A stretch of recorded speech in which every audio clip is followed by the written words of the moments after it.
ഒത്തിരി സ്വപ്നങ്ങൾ സീരിയലിന്റെ ഏറ്റവും പുതിയ പ്രൊമോ റിവ്യൂയിലേക്ക് എല്ലാ കൂട്ടുകാർക്കും സ്വാഗതം. അങ്ങനെ രാഹുലിനെ വിളിച്ചിട്ട് ഫോൺ എടുക്കാത്തത് മാത്രമല്ല, ഫോൺ സ്വിച്ച് ഓഫ് ആയതുകൊണ്ട് അഞ്ജുവിന് വല്ലാതെ ടെൻഷൻ ആവുന്നുണ്ട്. ഇതിന് പിന്നിൽ ഉറപ്പായിട്ടും ഹരിത തന്നെയായിരിക്കും. ഹരിതയുടെ ഗുണ്ടകൾ കുറേ നാളും കൊണ്ട് രാഹുലിനെ ഫോളോ ചെയ്യുന്നുണ്ടായിരുന്നു. അവർ തന്നെയായിരിക്കും രാഹുലിനെ തട്ടിക്കൊണ്ടുപോയി അങ്ങനെ ചെയ്തു കാണുമെന്ന് തൻ്റെ ടെൻഷൻ അഭിരാമിയോടും വർഷയോടും അഞ്ജു പറയുന്നുണ്ട്.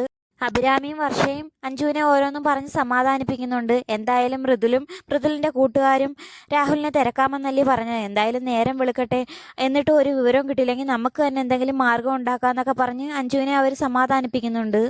എന്നാൽ ഈ സമയം രാഹുലാണെങ്കിൽ തന്നെ കുറേ ദിവസം കൊണ്ട് ഫോളോ ചെയ്യുന്നത് ആരാണെന്ന് കണ്ടുപിടിക്കാൻ അവരുടെ പിന്നാലെ പോകുന്നുണ്ട്. അങ്ങനെ ഒളിച്ചിരുന്ന് അവരെ കണ്ടുപിടിക്കുന്നുണ്ട്.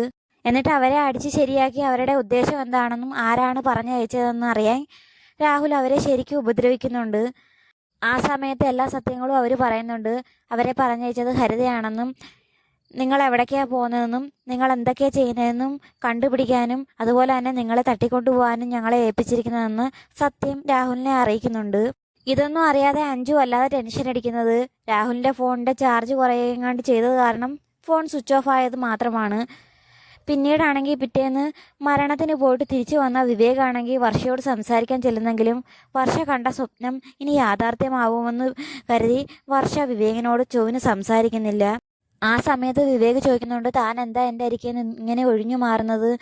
ഞാൻ സംസാരിക്കുമ്പോൾ മറുപടി പറയാൻ പോലും തനിക്ക് ഇത്ര പ്രയാസം എന്താണ്? തനിക്ക് എന്നെ വളരെയധികം ഇഷ്ടമാണെന്ന് എനിക്കറിയാം, പിന്നീട് എന്താണ് ഇത്ര തടസ്സമെന്ന് ചോദിച്ചുകൊണ്ട് വിവേക് ഓരോന്നും ചോദിക്കുന്നുണ്ട്. വിവേകിനോട് സംസാരിക്കാൻ പോലും വർഷയ്ക്ക് ഭയം. എന്തെങ്കിലും ഒരിക്കൽ ഇനി ശ്രീനാഥെങ്ങാനും തിരികെ വരുമെങ്കിൽ വിവേകിന് പ്രതീക്ഷ കൊടുക്കുന്നത് ഒട്ടും ശരിയല്ലല്ലോ എന്ന് കരുതിയാണ് വർഷ വിവേകിൽ നിന്ന് ഒരുപാട് ഒഴിഞ്ഞു മാറുന്നത്. തൻ്റെ മനസ്സിലുള്ള യഥാർത്ഥ കാരണം ഇനിയെങ്കിലും വർഷ വിവേകിനോട് തുറന്നു പറയോ ഇല്ലയോ എന്ന് കാത്തിരുന്ന് തന്നെ കാണാം. അപ്പോൾ വീഡിയോ ഇഷ്ടമായ ചാനൽ സബ്സ്ക്രൈബ് ചെയ്യാനും സപ്പോർട്ട് ചെയ്യാനും മറക്കല്ലേ കൂട്ടുകാരെ.